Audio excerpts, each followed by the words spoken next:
What do hydrogen and oxidative stress have to do with each other?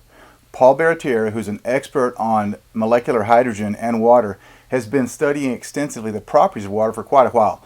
This includes different methods of filtering and structuring water to help individuals with cancer and diabetes increase blood pH, energy, and detoxification. Listen to this video to learn more about the role of hydrogen in combating oxidative stress and how free hydrogen turns harmful free radicals into something beneficial. So I appreciate being here. I'm honored to be here. And this is a different lecture. I have about 25 different lectures that I give depending on what kind of venue I'm at. And this one I developed just for Truth About Cancer this year with a very specific focus on cancer, obviously. We're here for cancer, right? So what they're saying here is oxidative stress can lead to chronic inflammation, which in turn could mediate most chronic diseases, including cancer, diabetes, pulmonary. All the different issues that we are struggling with today are all because of oxidative stress and inflammation. Oxidative stress, we already talked about, is defined as the imbalance in the body of radicals and counteracting effects from the antioxidant ability of our bodies alone. We have antioxidant abilities built into our function of our body, okay? But when they don't work effectively, that's when the problem occurs. And what we need to understand is the culprit is reactive oxygen species.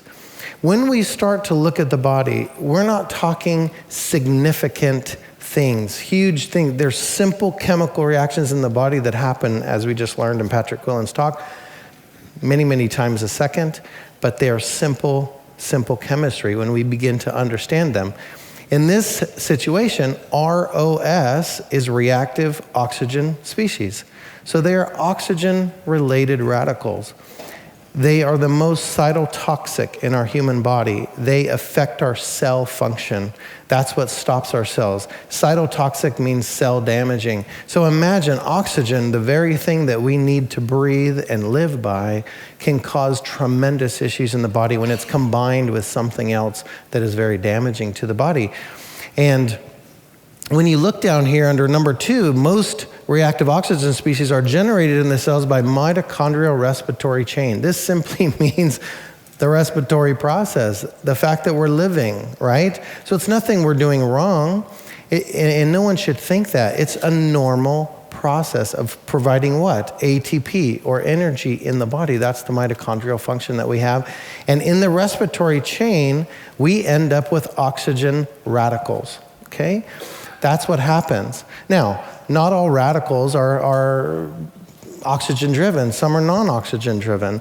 And that's aerobic versus anaerobic. But the reality is they all can damage us.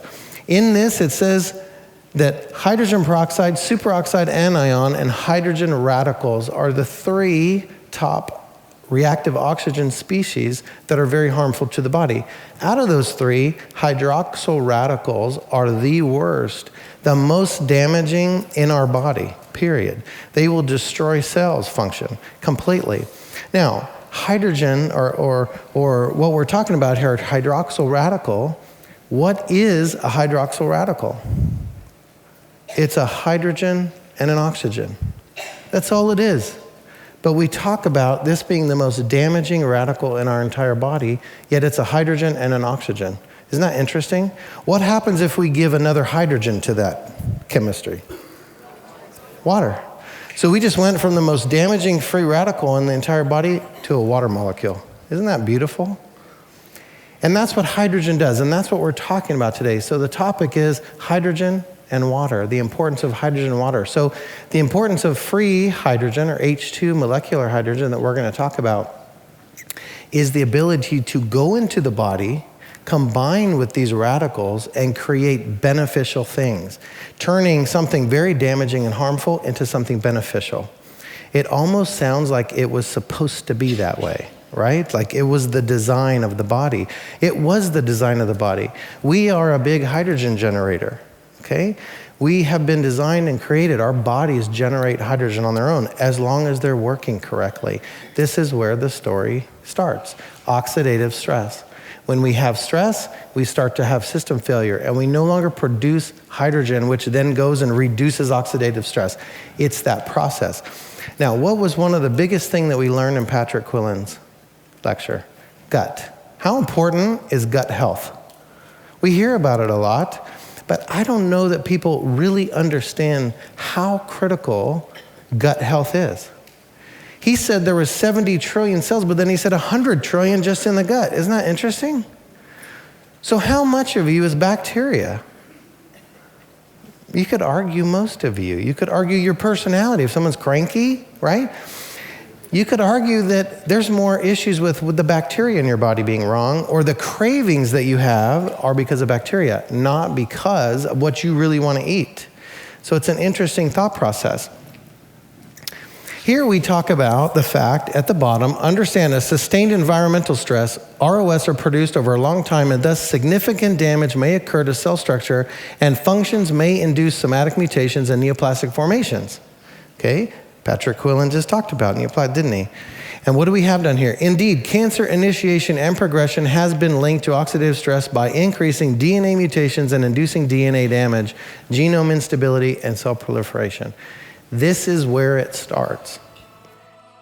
Wow, wasn't that so good? Paul is just so great at helping us to understand the importance of water and healthy water. That's right, molecular hydrogen, structured water. If you liked it, leave your comments below and click the link below to stay tuned for our upcoming docu-series that we're going to be releasing very soon.